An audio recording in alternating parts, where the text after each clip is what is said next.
नाहरगढ़ के बीचों बीच एक पुराना सा घर था। ये घर था हरिनाथ शर्मा का, जो गरीब तो नहीं थे लेकिन अमीर भी नहीं थे। और इसी घर से शुरू होती है इन दो बहनों की कहानी। एक थी सीता, संस्कारों की मूरत, तो दूसरी थी गीता, घमंड की दुकान। शुरुआत में दोनों बहनें साथ साथ पली थीं, एक ही थाली में खाना, एक साथ सोना। लेकिन जैसे जैसे उम्र बढ़ी, गीता के मन में एक अजीब सी जलन नहर करने लगी। गांव में लोग सीता की तारीफ करते थे। सीता तो देवी जैसी है, एकदम माता सीता जैसी, शांत और दयालु। हाँ, सही कहा। ऐसी बहू मिले तो घर स्वर्ग बन जाए। ये बातें गीता के कानों में जहर बनकर उतरने लगी थी। मैं सुंदर हूँ, तेज हूँ, फिर सब सीता की ही तारीफ क्यों करते हैं? उसके पास तो न शक्ल है न अक्ल, उसके बावजूद सब उसी को मक्खन लगाते फिरते हैं। सीता को ये सब पता था, लेकिन वो चुप रहती, क्योंकि उसे लगता था गीता मेरी छोटी बहन है, समय के साथ समझ जाएगी। एक दिन हरिनाथ शर्मा ने दोनों को पास बुलाया। बेटा, अब तुम दोनों की शादी का समय आ गया है। सीता ने सिर झुका लिया, जबकि गीता की आंखों में चमक आ गई। पहले सीता के लिए राम का रिश्ता आया। राम गरीब था और खेत में काम करता था, लेकिन दिल से साफ और नेक दिल था। गीता ने जब ये सुना तो वो हंस पड़ी। वाह, बड़ी बहन को तो खेतीहर किसान मिल गया, अब तो जिंदगी मजे में कटेगी। वैसे भी इसे तो बंधुआ मजदूरी करना अच्छा लगता है।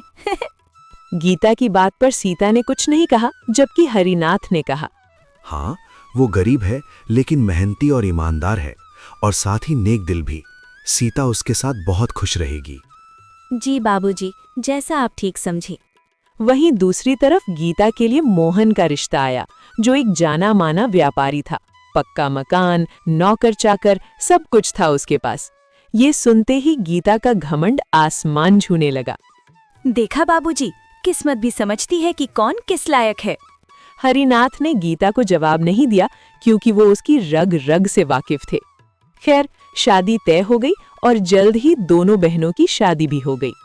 सीता शादी करके राम के साथ उसके घर आ गई। राम का घर छोटा था, छप्पर की छत, एक टूटी सी रसोई और कुछ कुछ बोरियों में रखा अनाज। सीता, मेरे पास ज्यादा कुछ तो नहीं है, लेकिन कोशिश करूंगा कि तुम्हें कभी किसी चीज की कमी ना हो। मुझे कुछ नहीं चाहिए राम, बस आपका साथ काफी है मेरे लिए। उधर जब गीता अपने ससुराल पहुंची तो आलीशान घर और चमचमाती गाड़ियां। वाह, इतनी दौलत शोहरत, सब मेरा। अब तो मेरे ऐश ही ऐश हैं। अब तो सीता मुझसे नजर तक नहीं मिला पाएगी। इस तरह दौलत शोहरत के गुरूर ने गीता का घमंड दुगना कर दिया था। ओए कमला, इधर आ, ये मेरा कमरा ठीक से साफ क्यों नहीं किया? लेकिन मैंने तो सुबह ही साफ किया था छोटी मालकिन। तो क्या मैं झूठ बोल रही हूँ? नौकर हो, नौकर बनकर रहो। जाओ जल्दी से यहाँ पोछा लगाओ, और हाँ, किसी नौकर को मेरे लिए नारियल पानी लाने को बोलो। जी छोटी मालकिन, मैं अभी कर देती हूँ। इसी तरह कुछ महीने गुजर गए और तीज का त्योहार आ गया और दोनों बहनें मायके पहुंची। सीता ने साधारण साड़ी पहनी थी तो गीता ने रेशमी लहंगा पहना हुआ था। उसके हाथों में रंग बिरंगी चूड़ियां और एक बड़ा सा ब्रांडेड बैग लटका हुआ था। गांव की कुछ औरतें तीज का टोटका करने आई हुई थी। तभी गीता ने अपनी बहन का मजाक बनाते हुए कहा, और बताओ सीता, कैसा चल रहा है सब? राम जीजू खाना भी देते हैं कि नहीं? मैं तो भूल ही गई, खुद खाने के लाले पड़े हुए हैं, तुझे कहाँ से खिलाएंगे? गीता की कड़वी बातें सुनकर सीता का दिल टूट गया, लेकिन अपनी बहन को नीचा दिखाकर गीता को बड़ा मजा आया। दिन ढलने पर दोनों बहनें अपने अपने घर लौट गईं। दिन गुजरने लगे। सीता की जिंदगी आसान नहीं थी। सुबह सूरज निकलने से पहले उठना, चूल्हा जलाना, खाना बनाना, पति राम के साथ खेत जाना और दिन भर कड़ी मेहनत करना। शाम होते होते सीता थक कर चूर हो जाती थी, लेकिन उसने कभी शिकायत नहीं की। सुनो सीता, क्या तुम मुझसे नाराज हो क्योंकि मैं तुम्हें वो आराम की जिंदगी नहीं दे पा रहा जिसके बारे में तुमने सोचा होगा? अरे नहीं नहीं, आप ऐसी बातें क्यों कर रहे हैं? आप जैसा इतना प्यार करने वाला पति मुझे मिला, और मुझे क्या चाहिए? हम दोनों साथ हैं तो ये मुश्किल वक्त भी गुजर जाएगा। अच्छा चलो, आज का खाना मैं बनाता हूँ, तुम बैठकर आराम करो। अरे नहीं नहीं, मैं बना दूंगी। आप कैसे बनाएंगे? क्यों? मैं क्यों नहीं बना सकता? आज मैं अपनी प्यारी सी पत्नी को अपने हाथ से बनाकर खाना खिलाऊंगा। तुम बस बैठो और आराम करो। इस तरह राम ने चूल्हा जलाया, खाना बनाया और उसके बाद अपने हाथों से सीता को खाना भी खिलाया।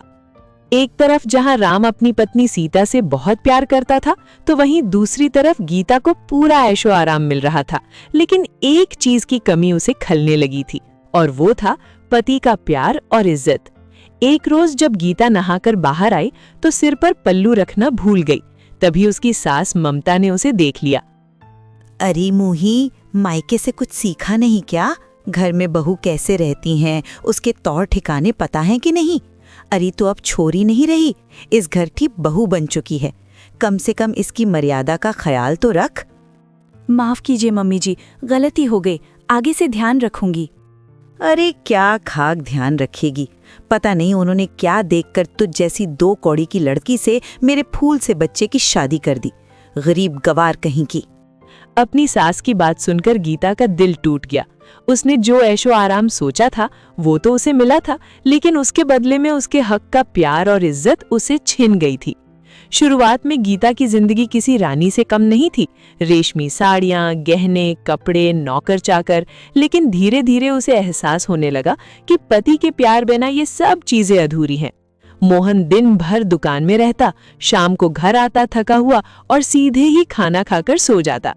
इससे परेशान होकर एक दिन गीता ने कहा, तुम मेरे लिए समय क्यों नहीं निकालते? मोहन ने गीता की बात सुनकर बड़े ही सख्त लहजे में जवाब दिया, औरत हो औरत बनकर रहो, ज्यादा सवाल जवाब मत किया करो। तुम्हें सारा ऐशो आराम मिल रहा है, यही बहुत है। गीता जिसे अपने हुस्न पर गुरूर था, वो मोहन की बात सुनकर चकनाचूर हो गया। खैर, कुछ और दिन ऐसे ही गुजर गए और एक दिन खबर आई कि मोहन का एक बड़ा सौदा डूब गया है। कारोबार में बड़ा भारी नुकसान हो गया था। माँ, दुकान में बहुत बड़ा नुकसान हो गया है। जो बड़ा ऑर्डर आया हुआ था वो अचानक से क्लाइंट ने मना कर दिया। उस पर हमने कर्ज लेकर भारी इन्वेस्टमेंट कर दी थी। अब हम बुरी तरह कर्ज में डूब चुके हैं। बेटा, तू चिंता मत कर, जल्द ही सब ठीक हो जाएगा। बिजनेस में तो ऊंच नीच होती रहती है। ऐसे ही कुछ दिन गुजरे और मोहन की दुकान पर कर्ज बढ़ने लगा।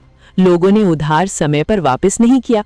मोहन का बहुत पैसा फंस गया और सास ममता का लहजा भी गीता के लिए बदल गया। बहू, अब साज श्रृंगार कम करो, हालात को समझो। इन गहने जेवरात को मुझे दे दो, जरूरत में काम आएंगे। इस तरह गीता ने अपने सारे गहने जेवरात उतारकर अपनी सास को दे दिए। जो गीता एक रानी की तरह रहती थी, इसके हालात अचानक से एक नौकरानी जैसे हो गए थे। उधर राम ने एक नया फैसला लिया। उसने कहा, सीता, अब हम सिर्फ फसल पर नहीं जी सकते, हमें कुछ और भी करना होगा। सीता ने भी राम की हिम्मत बढ़ाई। जी, जैसा आप सही समझे, मैं आपके हर फैसले में आपके साथ हूँ। तो फिर ठीक है सीता, मैं शहर में एक छोटी सी दुकान किराए पर ले लेता हूँ। हम खेत में ताज़ा फल सब्जियां उगाकर वहाँ बेचा करेंगे। इससे हमें मंडी से 10 गुना मुनाफा होगा। बहुत अच्छा विचार है जी, मैं आपके साथ हूँ। हम बहुत मेहनत करेंगे। इस तरह दोनों ने मिलकर सब्जियां उगाना शुरू किया और राम उन्हें मंडी में बेचने की जगह शहर के बाजार में ले जाकर बेचने लगा। एक शाम जब राम सब्जियां बेचकर वापस घर आया, अरे सुनो सीता, बाहर तो आओ जरा। राम की आवाज सुनकर सीता घर से बाहर आई तो उसने देखा कि राम के हाथ में कुछ बैग लटके हुए थे। अजी, क्या हुआ? आप बहुत खुश लग रहे हो। अरे सीता, खुशी की तो बात ही है। तुम्हें पता है, आज मैं 10,000 की सब्जियां बिक गईं। अगर ऐसे ही रहा तो जल्द ही हम अमीर हो जाएंगे। अजी, ये तो सच में बहुत खुशी की बात है। अगर रोज ऐसे ही कमाई होने लगी तो हम हर महीने 3 लाख तक कमा लेंगे। हाँ सीता, ये सब तुम्हारी वजह से ही हो पाया है। अगर तुम मेरे साथ ना होती तो शायद ही ये कभी मुमकिन हो पाता। अजी, ये भी कोई कहने की बात है। आपकी पत्नी हूँ और आपके हर फैसले में आपके साथ हूँ। अच्छा, ये सब छोड़िए, ये बताइए आपके हाथों में ये क्या है? पहले अंदर तो चलो, सब बताता हूँ। इस तरह दोनों घर के अंदर आ जाते हैं और राम वो बैग सीता के हाथ में देते हुए कहता है, सीता, ये मेरी तरफ से तुम्हारे लिए पहला उपहार है। जब सीता ने बैग खोलकर देखा तो उसमें 2 सुंदर सुंदर साड़ियां रखी हुई थी। अजी, ये तो बहुत सुंदर साड़ियाँ हैं। क्या मेरे लिए हैं? नहीं, पड़ोस वाली के लिए है। ये सुनकर सीता के चेहरे पर हल्का सा गुस्सा झलक आया। ठीक है, फिर उसे ही जाकर दे दो, मुझसे बात मत करो। मेरी फूलमती, मजाक कर रहा हूँ। ये सब तुम्हारे लिए है। हमारी नजरें आपके अलावा किसी को देख सकती हैं क्या? हाँ। ये सुनकर सीता मुस्कुरा देती है। इस तरह राम की धीरे धीरे अच्छी कमाई होने लगी। सीता ने पैसों का हिसाब रखना शुरू कर दिया। उसने एक एक रुपया बचाया। गरीबी अभी भी थी, लेकिन किसी चीज का डर नहीं था, क्योंकि अब उनकी कमाई उनकी दैनिक जरूरतों से काफी ज्यादा होने लगी थी। कुछ दिन बाद जब दोनों बहनों की माँ की बरसी थी, तो दोनों बहनें अपने पिता के घर आईं। इस बार दोनों ने ही सादा सी साड़ियां पहनी हुई थी। अरे बेटा, कैसी हो तुम दोनों? मैं एकदम ठीक हूँ बाबा, मुझे क्या होगा, लेकिन सीता का पता नहीं। सारे दिन मजदूरी करके तो इसका बुरा हाल हो जाता होगा। नहीं नहीं छोटी बहन, ऐसी कोई बात नहीं है। राम ने नया बिजनेस शुरू किया है और भगवान की दया से सब बहुत अच्छा चल रहा है। जल्द ही हम नया घर भी लेने वाले हैं। ये सुनकर गीता की जलन और भी बढ़ गई। खैर, कुछ ही दिन बाद मोहन की आर्थिक हालत और बिगड़ गई। घर के गहने जेवरात बिकने लगे, नौकर हटा दिए गए। सास का गुस्सा गीता पर टूटने लगा। वो दिन रात गीता को ताने मारने लगी। अरे कलमुही, तेरे मायके से कुछ मदद क्यों नहीं मांग लेती? अपने बाप से बोल के अपने दामाद की थोड़ी मदद कर दे, ताकि तेरे पति की परेशानी थोड़ी कम हो जाए। लेकिन माँ जी, मेरे बाबा तो एक साधारण से किसान हैं। उनके पास कोई धन दौलत नहीं है, और जो थोड़े बहुत पैसे थे वो भी उन्होंने हमारी शादी में लगा दिए। वो कहाँ से हमारी मदद कर पाएंगे? हमने तुझसे मोहन की शादी करके ही बहुत बड़ी गलती कर दी। अगर किसी अच्छे खानदान में की होती तो आज कम से कम वो मोहन की मदद तो करते। ये सुनकर गीता को बहुत बड़ा धक्का लगा। उसे महसूस हुआ कि जिस दौलत शोहरत को देखकर उसे घमंड हो रहा था, वो उसे सिर्फ एक कुत्ते की हैसियत से मिल रहा था। दोनों बहनों की जिंदगी एक नया मोड़ ले रही थी। एक तरह जहां सीता की जिंदगी खुशहाली की तरफ बढ़ रही थी, तो वहीं दूसरी तरफ गीता की जिंदगी धीरे धीरे तबाही की ओर बढ़ती जा रही थी। एक रात जोरों से बारिश हो रही थी। गीता रसोई के कोने में बैठी थी। रो रो कर आंखें सूजी हुई थी। पीछे से सास की आवाज उसके कानों में गूंज रही थी। अरे करमजली, तू डूब क्यों नहीं मरती? मेरे बेटे का सुकून खा गई तू। हमारे घर को बर्बाद करके रख दिया तूने। ना मायके से पैसा लाई, ना किस्मत लाई। कुलक्षणी है तू, कुलटा। ये सब सुनकर भी मोहन चुप था। उसकी चुप्पी गीता के लिए सबसे बड़ा तमाचा थी। गीता को लगा जैसे कि उसका पूरा अस्तित्व ही मिट्टी में मिल रहा हो। अगली सुबह मोहन की दुकान पूरी तरह बंद हो गई। कर्जदार दरवाजे पर खड़े थे। घर पर भी बिकने की नौबत आ गई थी। सास ने बेरुखी आवाज में कहा, तू अपने मायके चली जा कुलटा। यहाँ अब तेरा कोई काम नहीं है। हमारे पास तुझे पड़े पड़े खिलाने के पैसे नहीं हैं। गीता का घमंड पूरी तरह टूट चुका था। वो बिना कुछ बोले एक छोटी सी गठरी लेकर रोते हुए मायके की तरफ निकल पड़ी। जब गीता अपने मायके पहुंची तो हरिनाथ शर्मा उसे देखकर चौंक गए। बेटा गीता, क्या हुआ? तू अकेली क्यों है? और तेरी आंखों में आंसू? क्या हुआ मेरी बच्ची? अपने पिता की आवाज सुनते ही गीता फूट फूट कर रोने लगी। बाबूजी, मैं हार गई। उन्होंने मुझे घर से निकाल दिया। उनके लिए मैं एक नौकरानी से ज्यादा कुछ नहीं थी। मैं बेघर हो गई बाबा। मैं कहीं की नहीं रही। कोई बात नहीं मेरी बच्ची, तू रो मत। तेरा बाप अभी जिंदा है। चल अंदर चल। हरिनाथ गीता को घर के अंदर ले गए, लेकिन गीता लगातार रो रही थी। इसलिए हरिनाथ ने अपनी बड़ी बेटी सीता को फोन किया। हेलो बेटी सीता, कैसी है तू? मैं ठीक हूँ बाबा, आप कैसे हैं? आपकी आवाज मुझे ठीक नहीं लग रही। बताइए क्या हुआ? बेटी सीता, वो गीता को उसके ससुराल वालों ने घर से निकाल दिया है। इस तरह हरिनाथ शर्मा ने पूरी बात बता दी। आप चिंता मत कीजिए बाबा, मैं घर आती हूँ। जब सीता अपने मायके आई तो लगभग रात ढल चुकी थी। वो सीधा गीता के कमरे में गई। गीता दीवार का सहारा लेकर रो रही थी। ओह, तो अब हमारी ताड़का इतनी कमजोर हो गई कि हार मानकर रोने लगी। ये सुनकर गीता ने सीता की तरफ देखा। उसकी आंखों में लाचारी और पश्चाताप दोनों झलक रहा था। अचानक गीता उठी और सीता के पैरों में गिर पड़ी। बहन, मुझे माफ कर दे। मैंने तेरे साथ बहुत बुरा बर्ताव किया है। शायद भगवान ने मुझे इसी की सजा दी है। गीता का ये रूप देखकर सीता सन्न रह गई। मैंने तुझे हमेशा नीचा दिखाया, तेरी गरीबी का मजाक उड़ाया, और आज मैं खुद खाली हाथ हूँ। मेरे साथ जो भी हुआ वो सब मेरे कर्मों का फल है, जो मैं भुगत रही हूँ। सीता ने ढांढस बंधाते हुए गीता को उठाया।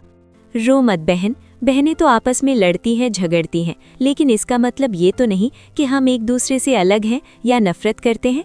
चल अब रोना बंद कर। नहीं बहन, मुझे समझ आ गया है, पैसा नहीं इंसान बड़ा होता है। ये सुनकर सीता की आंखों से आंसू बह निकले। उसने गीता को गले से लगा लिया। अरे पागल, बहनें माफी नहीं मांगती, एक दूसरे को संभालती हैं। चल अब रोना बंद कर, वरना मार खाएगी बड़ी बहन से। इस तरह रात गुजर गई। अगले दिन सीता ने राम से बात की। राम, मैं चाहती हूँ कि गीता हमारे साथ काम करे, इससे वो ये सब भूल पाएगी और जिंदगी में आगे बढ़ पाएगी। राम ने बिना सवाल पूछे कहा, ठीक है सीता, जैसा तुम चाहो। गीता तुम्हारी बहन है, इसका मतलब वो मेरी भी बहन है। गीता राम और सीता के साथ मेहनत करने लगी। सुबह जल्दी उठना, खेत जाना, खेत में पानी देना, सब्जियां तोड़ना, निराई गुड़ाई करना और राम के साथ शहर जाकर दुकान पर सब्जियां बेचना। गीता के हाथ छिल गए, कमर दुख गई और एक दिन गीता ने रोते हुए कहा, मैं ये सब नहीं कर सकती सीता, मुझसे नहीं हो पाएगा, मैं तुम्हारी जितनी मजबूत नहीं हूँ।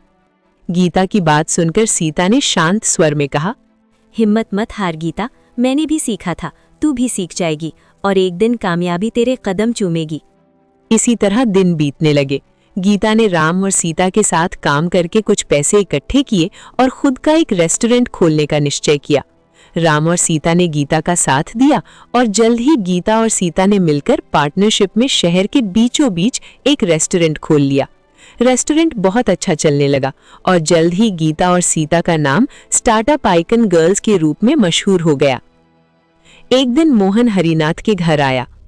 नमस्ते पिताजी, गीता कहाँ है? अब तुझे गीता से क्या काम है? उसे दिया दुख काफी नहीं था क्या, जो तू फिर से चला आया जले पर नमक छिड़कने? ऐसा मत बोलिए पिताजी, मुझसे भारी गलती हो गई।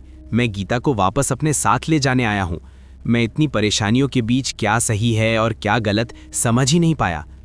बेटा, जो इंसान सही गलत न समझ पाया इसलिए मेरी बेटी को छोड़ दिया, तो उस इंसान के साथ मैं अपनी बेटी को दोबारा कैसे भेज दूं? को मेरी बेटी को इंसान नहीं कोई सामान समझता हो। ऐसा मत बोलिए पिताजी, मुझे अपनी गलती का एहसास है। मैं फिर कभी ऐसा नहीं करूँगा। मोहन बोल ही रहा था कि तभी पीछे से सीता और गीता भी वहां आ गईं। मोहन, तुम यहाँ क्या कर रहे हो? मैं गीता को अपने साथ वापस ले जाना चाहता हूँ। इतना सब करके तुम्हारा मन नहीं भरा कि तुम वापस आ गए? सीता, तुम बीच में मत बोलो, मैं गीता से बात कर रहा हूँ, तुम हमारे बीच मत आओ। मोहन की बात सुनकर गीता ने तीखे अंदाज में कहा, मिस्टर मोहन, तमीज में रहकर बात कीजिए। आप मेरी बहन से बात कर रहे हैं और मुझे आप ये बताइए, आज अचानक आपको मेरी याद कैसे आ गई? क्योंकि मुझे अपनी गलती का एहसास है। मैं तुम्हें वापस अपने साथ ले जाना चाहता हूँ। क्या मजाक है? मैं तुम्हारा अफसोस अच्छे से जानती हूँ।